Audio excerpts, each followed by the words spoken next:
Assalamualaikum warahmatullahi wabarakatuh. Salam sejahtera untuk kita semua. Salam, Om Swastiastu, Namo Buddhaya, salam kebajikan.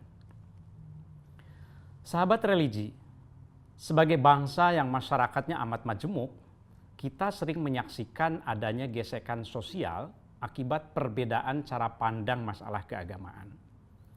Ini tak ayal dapat mengganggu suasana rukun dan damai yang kita idam-idamkan bersama. Di suatu waktu misalnya, ada umat beragama yang membenturkan pandangan keagamaannya dengan ritual budaya lokal seperti sedekah laut, festival kebudayaan, atau ritual budaya lainnya. Di waktu yang lain, kita disibukkan dengan penolakan pembangunan rumah ibadah di suatu daerah, meski syarat dan ketentuannya sudah tidak bermasalah. Karena umat mayoritas di daerah itu tidak menghendaki, masyarakat pun jadi berkelahi. Di waktu lainnya, kita disibukkan dengan sikap eksklusif menolak pemimpin urusan publik, gegara beda agama. Ini terjadi mulai dari tingkat pemilihan gubernur, bupati, wali kota, camat, RW, RT, hingga ketua OSIS.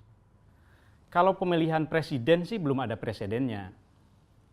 Selain itu, ada lagi orang yang atas nama agama ingin mengganti ideologi negara yang sudah menjadi kesepakatan bersama bangsa kita. Yang juga mengkhawatirkan, ada pula seruan atas nama jihad agama untuk mengkafirkan sesama, bahkan boleh membunuh, menghunus pedang, memenggal kepala, dan menghalalkan darahnya. Ini semuanya fakta yang kita hadapi, karena keragaman paham umat beragama di Indonesia memang amat tak terperi. Nyaris tak mungkin alias mustahil kita bisa menyatukan cara pandang keagamaan umat beragama di Indonesia. Sementara keragaman klaim kebenaran atas tafsir agama bisa memunculkan gesekan dan konflik. Lalu bagaimana kita menyikapinya? Membungkamnya jelas tidak mungkin, karena itu bagian dari kebebasan ekspresi beragama. Tapi membiarkan tanpa kendali keragaman pandangan yang ekstrim juga bisa membahayakan persatuan dan kesatuan. Apalagi ikhwal agama adalah hal yang teramat sensitif untuk disepelekan. Nah, Kementerian Agama sudah menawarkan sebuah solusi beragama jalan tengah yang disebut moderasi beragama. Jangan buru-buru menilai bahwa beragama jalan tengah berarti beragama setengah-setengah, liberal, dan tidak kafah. Sabar dulu ya, saya akan menjelaskannya pelan-pelan. Kita kupas terlebih dahulu secara bahasa. Moderat adalah sebuah kata sifat, turunan dari kata moderation, yang berarti tidak berlebih-lebihan atau sedang. Kata moderasi sendiri berasal dari bahasa Latin, moderatio, yang berarti kesedangan, tidak kelebihan, dan tidak kekurangan, alias seimbang. Dalam Kamus Besar Bahasa Indonesia, KBBI, kata moderasi didefinisikan sebagai pengurangan kekerasan atau penghindaran keekstriman. Maka, ketika kata moderasi disandingkan dengan kata beragama, menjadi moderasi beragama, istilah tersebut berarti merujuk pada sikap mengurangi kekerasan atau menghindari keekstriman dalam cara pandang, sikap, dan praktik beragama. Dalam bahasa Arab, padanan moderasi adalah wasat atau wasatiyah, yang berarti tengah-tengah. Kata ini mengandung makna i'tidal, adil, dan tawazun, berimbang. Orang yang menerapkan prinsip wasatiyah bisa disebut wasit. Kata wasit bahkan sudah diserap ke dalam bahasa Indonesia dengan 3 pengertian. Yaitu pertama, wasit berarti penengah atau perantara. Misalnya dalam perdagangan, dalam bisnis, dan lain-lain.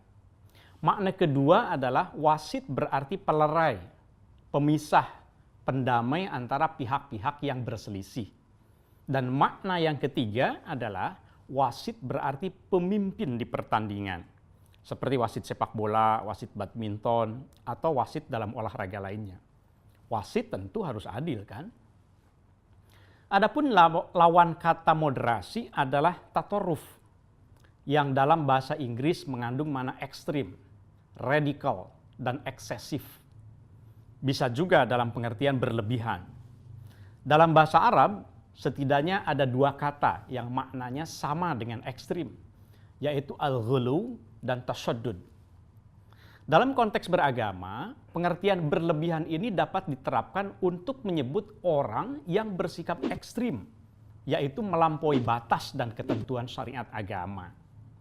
Jadi, tidak ekstrim adalah salah satu kata kunci paling penting dalam moderasi beragama.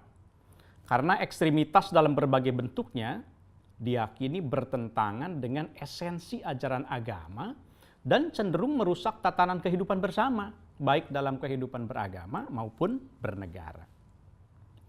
Karenanya kalau mau dirumuskan, moderasi beragama itu adalah cara pandang, sikap, dan praktik beragama dalam kehidupan bersama dengan cara mengejawantahkan esensi ajaran agama yang melindungi martabat kemanusiaan dan membangun kemaslahatan umum berlandaskan prinsip adil, berimbang, dan menaati konstitusi sebagai kesepakatan berbangsa. Pertanyaannya, memangnya moderasi beragama penting untuk Indonesia? Ya, sangat penting, karena Indonesia adalah negara yang masyarakatnya sangat religius dan sekaligus majemuk. Meskipun bukan negara berdasar agama tertentu, masyarakat kita sangat lekat dengan kehidupan beragama. Nyaris tidak ada satupun urusan sehari-hari yang tidak berkaitan dengan agama. Itu mengapa kemerdekaan beragama juga dijamin oleh konstitusi kita. Nah, tugas kita adalah bagaimana menjaga keseimbangan antara kebebasan beragama itu dengan komitmen kebangsaan untuk menumbuhkan cinta tanah air. Mungkin ada yang bertanya, memangnya cara pandang, sikap, dan praktik beragama seperti apa yang dianggap ekstrim atau melebihi batas? Lihat saja, ada 3 ukuran yang bisa menjadi patokan. Pertama, dianggap ekstrim kalau atas nama agama seseorang melanggar nilai luhur dan harkat mulia kemanusiaan. Karena agama kan diturunkan untuk memuliakan manusia. 2, dianggap ekstrim kalau atas nama agama seseorang melanggar kesepakatan bersama yang dimaksudkan untuk kemaslahatan. Dan ketiga, dianggap ekstrim kalau atas nama agama seseorang kemudian melanggar hukum. Jadi orang yang atas nama menjalankan ajaran agamanya tapi melanggar ketiga batasan tadi itu bisa disebut ekstrim dan melebihi batas. Logikanya, kemuliaan agama itu tidak bisa ditegakkan dengan cara merendahkan harkat kemanusiaan. Nilai moral agama juga tidak bisa diwujudkan melalui cara yang bertentangan dengan tujuan kemaslahatan umum. Begitu pula esensi agama tidak akan bisa diajarkan dengan cara melanggar ketentuan-ketentuan hukum yang sudah disepakati bersama sebagai panduan kehidupan bermasyarakat dan bernegara. Masyarakat perlu tahu bahwa moderasi beragama adalah cara kita, umat beragama, menjaga Indonesia. Kita tentu tidak mau mengalami nasib seperti saudara-saudara kita di negara yang kehidupan masyarakatnya carut-marut dan bahkan negaranya terancam bubar akibat konflik sosial politik berlatar belakang perbedaan tafsir agama. Kita harus belajar dari pengalaman yang ada. Keragaman di bidang apapun memang pasti menimbulkan adanya perbedaan, apalagi yang terkait dengan agama. Dan harus diakui bahwa perbedaan itu, apalagi yang tajam dan ekstrim, dimanapun selalu memunculkan potensi konflik.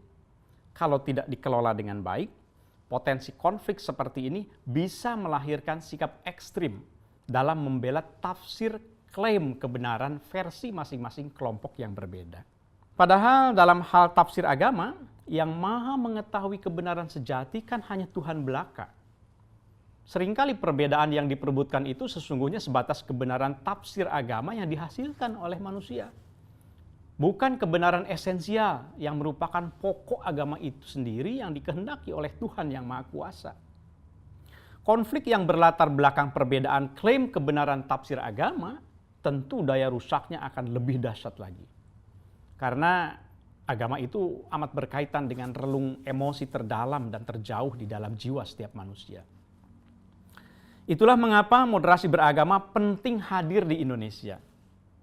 Ia bisa menjadi solusi untuk menciptakan kerukunan, harmoni sosial, sekaligus menjaga kebebasan dalam menjalankan kehidupan beragama, menghargai keragaman tafsir dan perbedaan pandangan, serta tidak terjebak pada ekstremisme, intoleransi, dan kekerasan atas nama agama. Ingat, yang disebut moderat itu bukan orang yang dangkal keimanannya, bukan orang yang menganggap sepele tuntunan agama, dan bukan pula orang yang ekstrim liberal. Orang yang moderat adalah mereka yang saleh, berpegang teguh pada nilai moral dan esensi ajaran agama, serta memiliki sikap cinta tanah air, toleran, anti kekerasan, dan ramah terhadap keragaman budaya lokal. Semangat moderasi beragama adalah untuk mencari titik temu dua kutub ekstrim dalam beragama. Di satu sisi, kan ada pemeluk agama yang ekstrim meyakini mutlak kebenaran satu tafsir teks agama, lalu menganggap sesat mereka yang memiliki tafsir yang berbeda dengannya. Di sisi lain, ada juga umat beragama yang ekstrim mengabaikan kesucian agama atau mengorbankan kepercayaan dasar ajaran agamanya atas nama toleransi kepada pemeluk agama lain. Kedua sikap ekstrim ini perlu dimoderasi. Dan harus diingat, moderasi beragama adalah tanggung jawab kita bersama. Moderasi beragama tidak mungkin berhasil menciptakan kerukunan kalau hanya dilakukan oleh perorangan atau institusi tertentu saja seperti Kementerian Agama.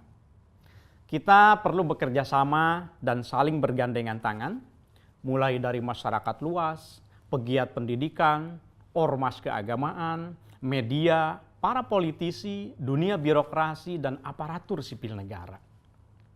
Alhasil, moderasi beragama itu sesungguhnya adalah jati diri kita sendiri, jati diri bangsa Indonesia. Kita adalah negeri yang sangat agamis. Umat beragama kita amat santun, toleran, dan terbiasa bergaul dengan berbagai latar keragaman etnis, suku, dan keragaman budaya. Toleransi ini pekerjaan rumah atau PR kita bersama. Karena kalau intoleransi dan ekstremisme dibiarkan tumbuh berkembang, cepat atau lambat, keduanya akan merusak sendi-sendi keindonesiaan kita.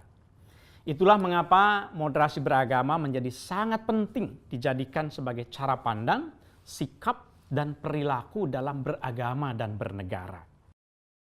Jadi, moderasi beragama merupakan perekat antara semangat beragama dengan komitmen berbangsa dan bernegara. Yakinlah bahwa bagi kita, bagi bangsa Indonesia, beragama pada hakikatnya adalah berindonesia. Dan berindonesia itu pada hakikatnya adalah beragama. Moderasi beragama harus kita jadikan sebagai sarana mewujudkan kemaslahatan kehidupan beragama dan berbangsa yang rukun, harmonis, damai, toleran, serta taat konstitusi. Sehingga kita bisa benar-benar menggapai cita-cita bersama menuju Indonesia maju. Untuk itu, melalui moderasi beragama, mari kita jaga persatuan dan kesatuan negara Republik Indonesia ini yang telah diperjuangkan dengan penuh pengorbanan, termasuk oleh tokoh dan umat beragama, para pahlawan kita. Terima kasih. Assalamualaikum warahmatullahi wabarakatuh.